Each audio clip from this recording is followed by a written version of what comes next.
사교구를 섬기는 주실라 목사입니다. 오늘도 말씀을 통한 은혜가 이곳에 가득하기를 소망합니다. 아멘. 네. 여러분, 사도행전에는 많은 사람이 등장합니다. 그리고 또 많은 사건들이 기록되어 있습니다.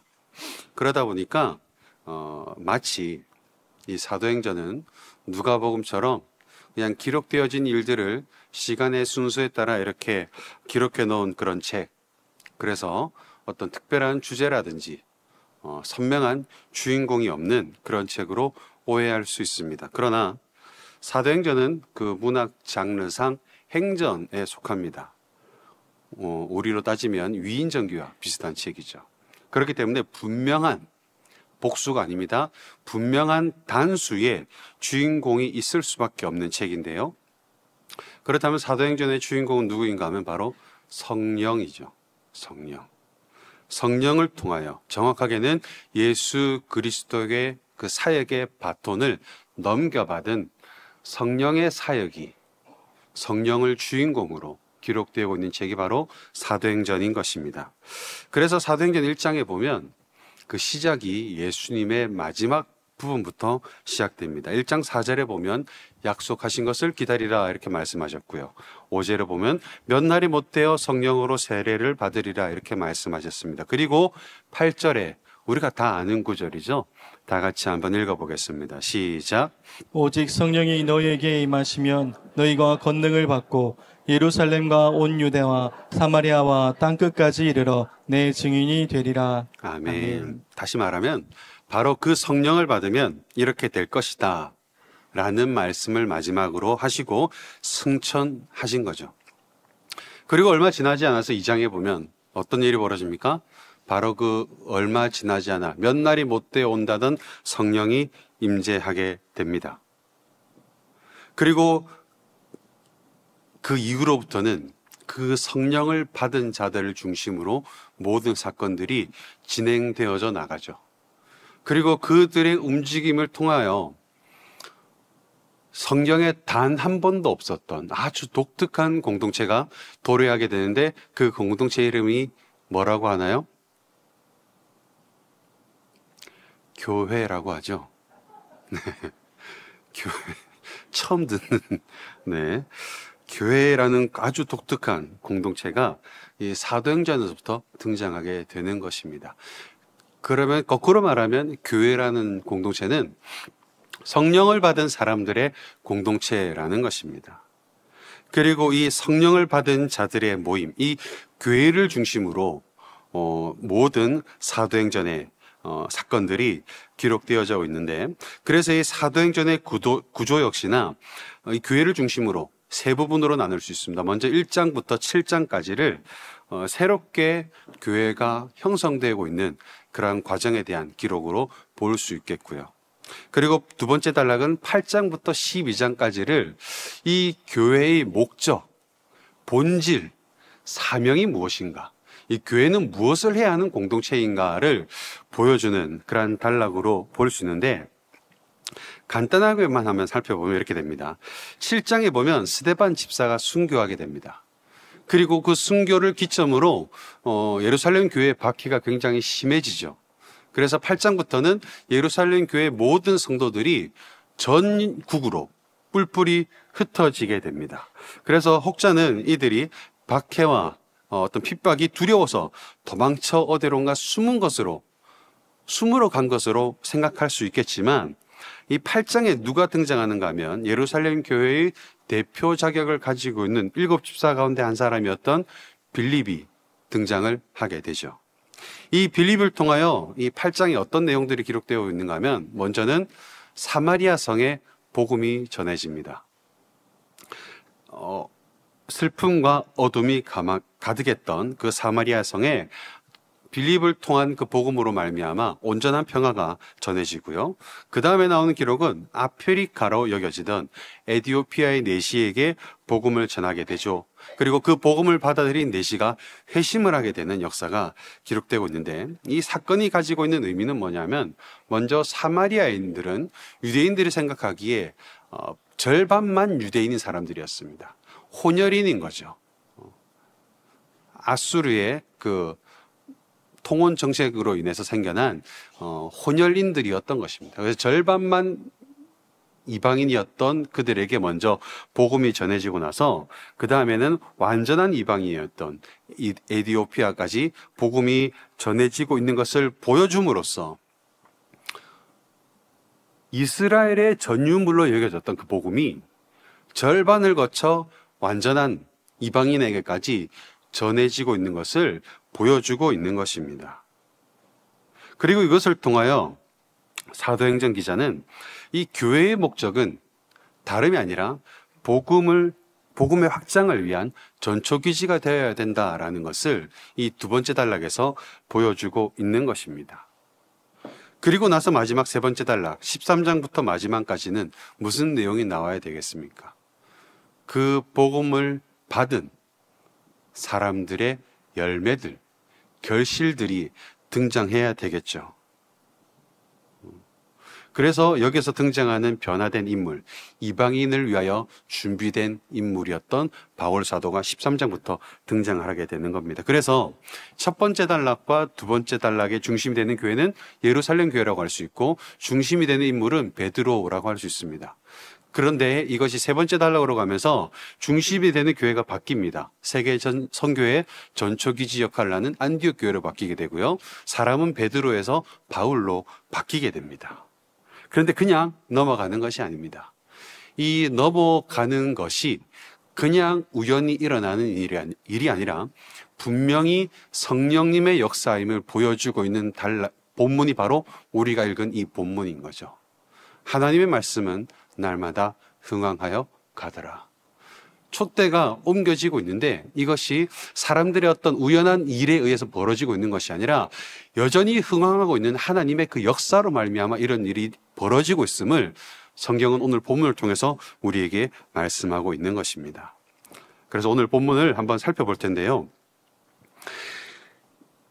이 본문을 통하여 오늘 설교의 끝자락에 이르렀을 때 설교를 준비하면서 제가 바라는 것은 딱 하나였습니다. 우리 모두의 마음 가운데 하나님 너무 감사합니다. 이 복음이 흘러 나에게까지 오게 해주셔서 너무나 감사합니다라는 그 고백 한 가지가 우리 입술로 되어진다면 너무나 바람직한 또 너무나 올바른 그런 예배가 되지 않을까 생각하며 오늘 말씀을 한번 살펴보도록 하겠습니다. 먼저 20절에 보면 헤롯이라는 사람이 나옵니다. 이 헤롯이라는 사람에 대해서 한번 살펴보면 성경에 등장한 헤롯은 총 4명 등장하는데요.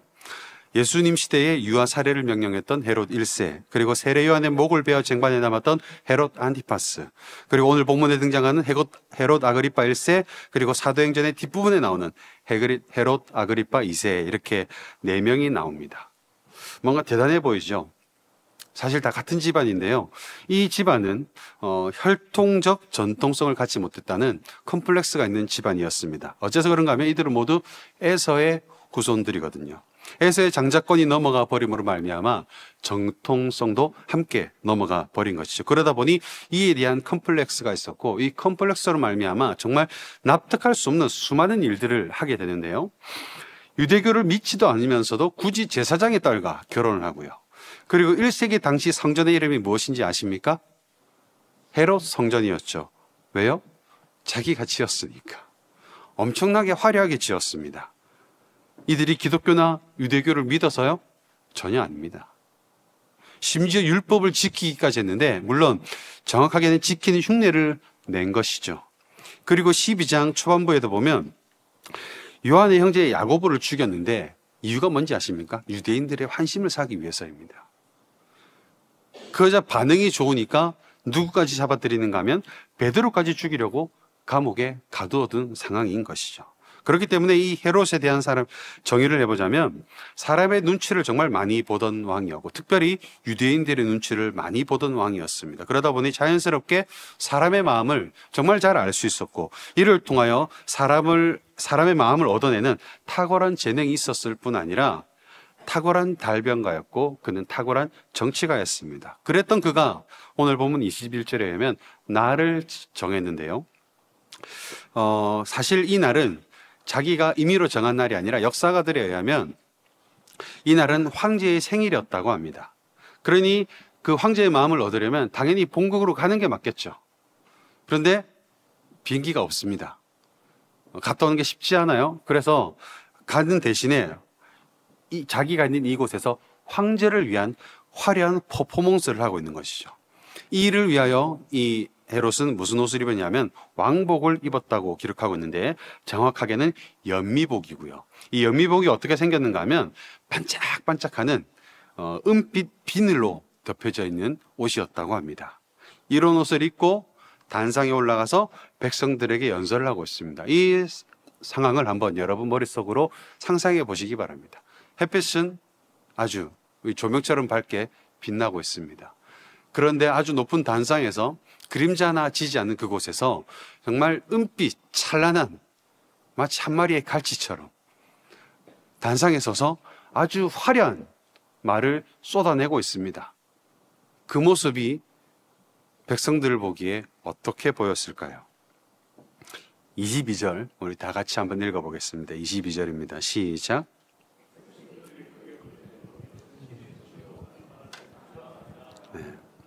사람의 소리가 아니라 신의 소리다. 다시 말하면 이 헤롯이 계획했던 퍼포먼스는 정확하게 성공을 한 거죠. 정말 대단해 보였을 겁니다. 정말 대단해 보였는데 그의 마지막은 어떻게 됩니까?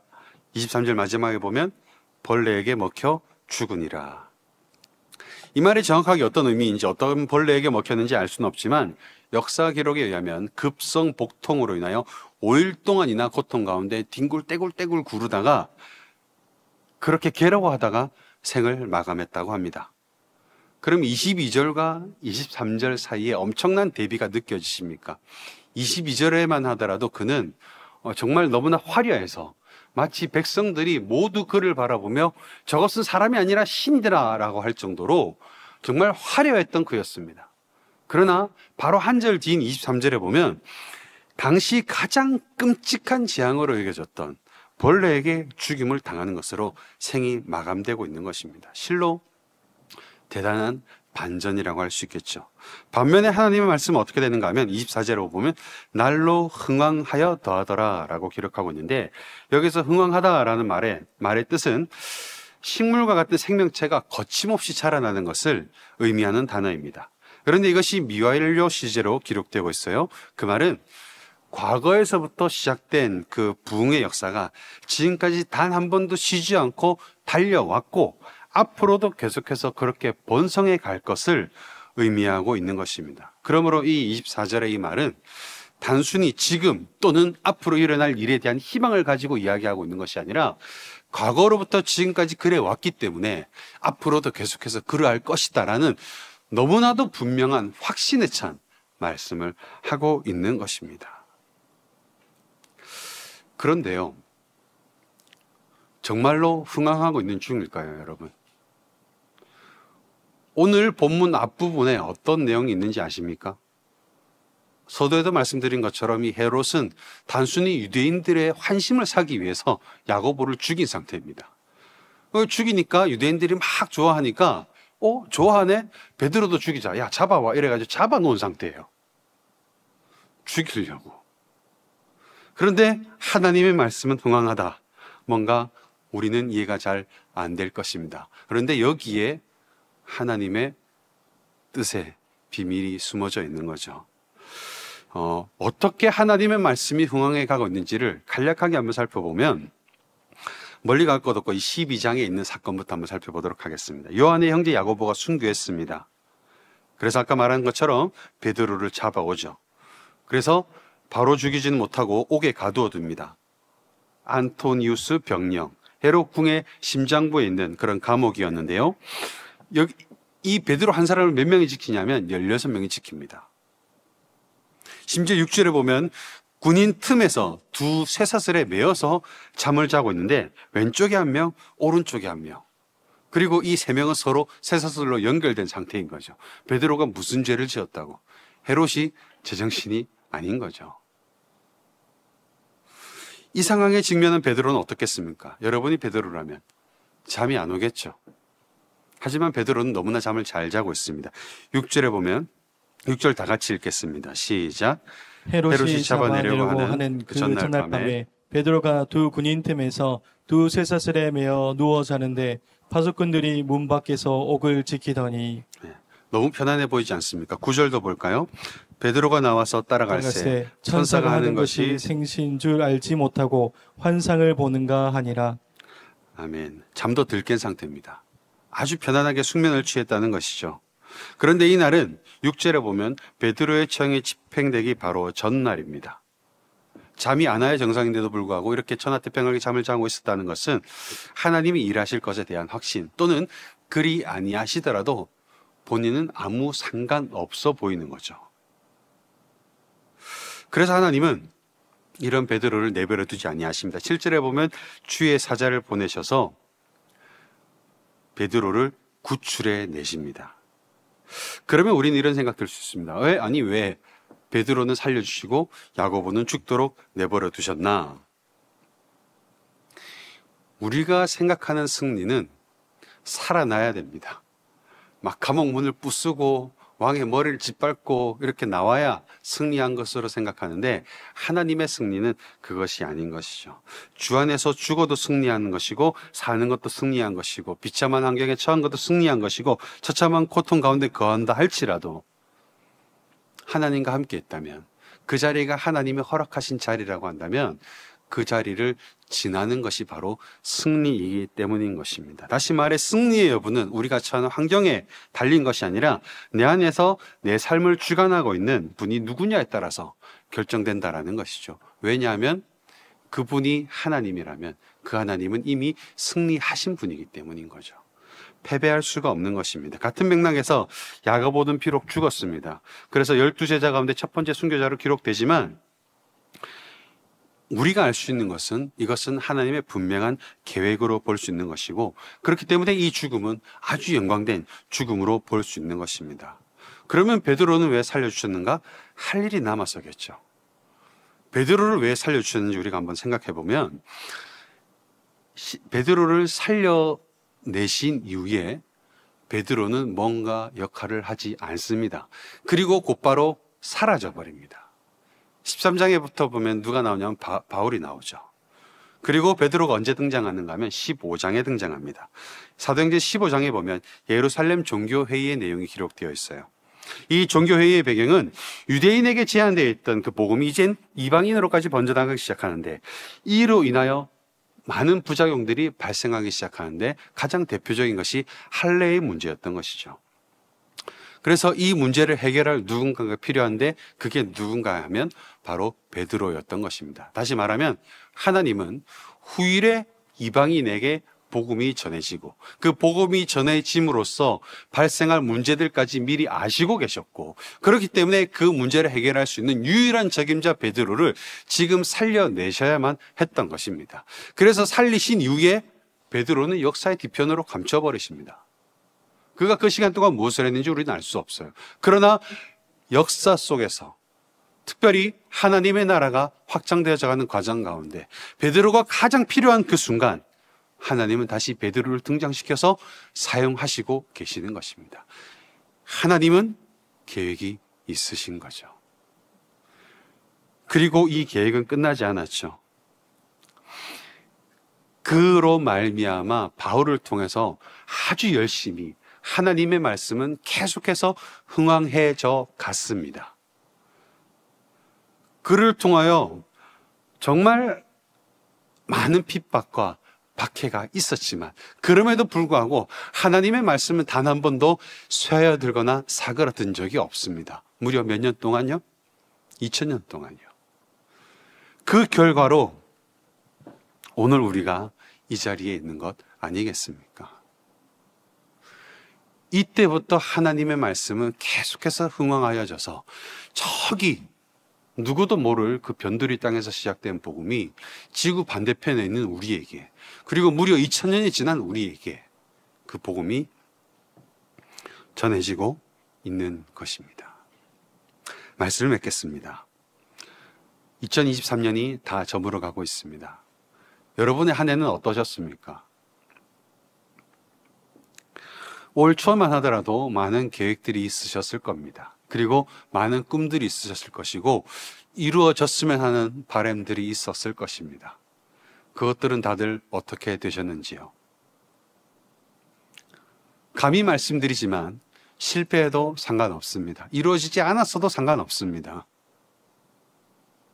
그리고 결단들이 무너지고 실패한 것 같아 보여도 상관없습니다. 왜요? 여러분들이 이 자리에 있기 때문입니다.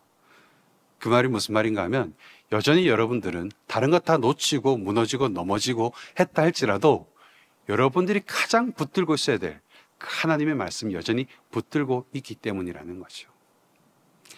그것만 놓치지 않고 붙들고 있다면 하나님의 말씀은 날마다 흥왕해져 갈 것이기 때문에 여러분들의 2024년 역시나 올해의 어떠한가 전혀 상관없이 흥왕해져 갈 것이고 그 흥왕해져 감을 통하여 하나님의 나라는 점점 더 확장되어져 갈 것이며 그 많은 시간들을 통하여 하나님은 기뻐 즐거워하며 계실 것이기 때문입니다.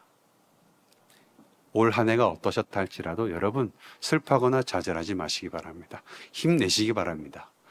2024년은 더 좋은 일들이 있을 것입니다. 그것을 믿고 감사하는 마음으로 올 한 해 잘 마무리하시기를 주님의 이름으로 소원합니다.